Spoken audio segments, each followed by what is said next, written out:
नमस्कार, साधना न्यूज में आपका बहुत स्वागत है। मैं हूं आपके साथ ऋषभ राय। बलरामपुर जिले में पिछले एक दशक के लंबे इंतजार के बाद जो हुआ वह इतिहास के पन्नों में शुमार हो गया है। ब्रिटिश काल के दौरान अंग्रेजों से लोहा लेने वाले लागुड़ नगेसिया का अंतिम संस्कार 109 सालों के बाद संपन्न हुआ। ये दिन इतिहास के पन्नों में लागुड़ नगेसिया के अंतिम संस्कार के लिए शुमार हुआ है। इस मौके पर संसदीय सचिव चिंतामणि महाराज के साथ साथ नगेसिया समुदाय का एक बड़ा जनसमूह मौजूद रहा।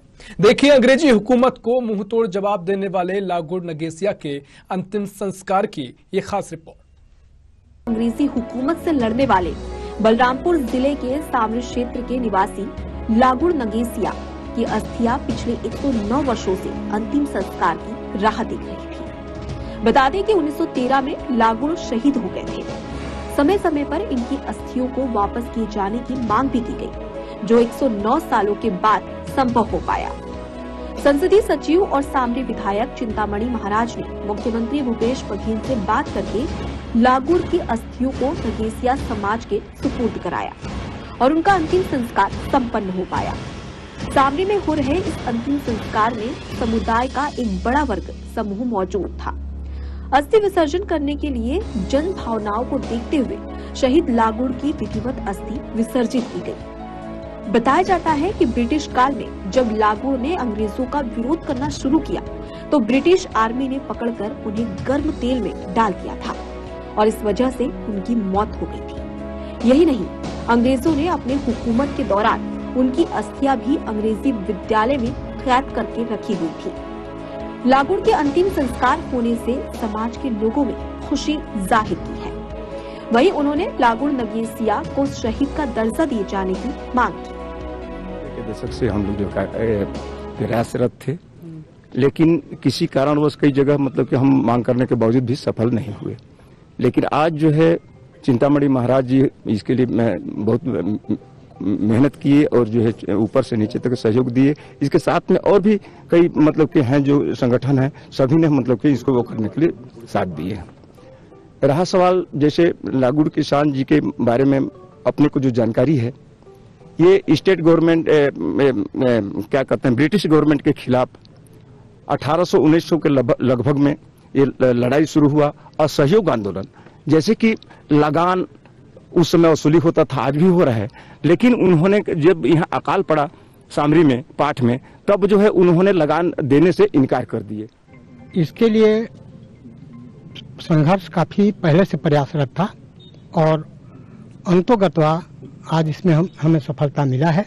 और इस सफलता के पीछे यहाँ के आम जनता और सभी मतलब समुदाय के लोगों का साथ रहा है। और ये जो है विशेष रूप से हमारे महाराज जी जो हैं हमारा साथ दिए, हमारा समाज उनको मतलब धन्यवाद ज्ञापन दिए। वहीं इस मौके पर मौजूद छत्तीसगढ़ शासन के संसदीय सचिव चिंतामणि महाराज ने बताया कि लागुड़ की अस्थियों को स्कूल के बाहर निकलवाने में अथक प्रयास करना पड़ा। मुख्यमंत्री भूपेश बघेल से बात करके उन्होंने समाज के पक्ष में, समाज के हित में ये काम किया है।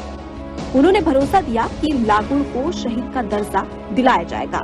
मुख्यमंत्री जी से बात किया, कलेक्टर से बात किया, तो मुख्यमंत्री जी का फिर उधर से जो भी आदेश निर्देश हुआ होगा, फिर उधर कलेक्टर साहब के यहाँ मिले, फिर वहाँ से ये सब स्थिति बना। और आज ये सुखद क्षण हम देख पा रहे हैं कि आज 1913 से जिनके अस्थि का इंतजार था, आज 4 तारीख को अग्नि संस्कार के द्वारा उसको संपन्न किया गया और समाज काफी संतुष्ट है।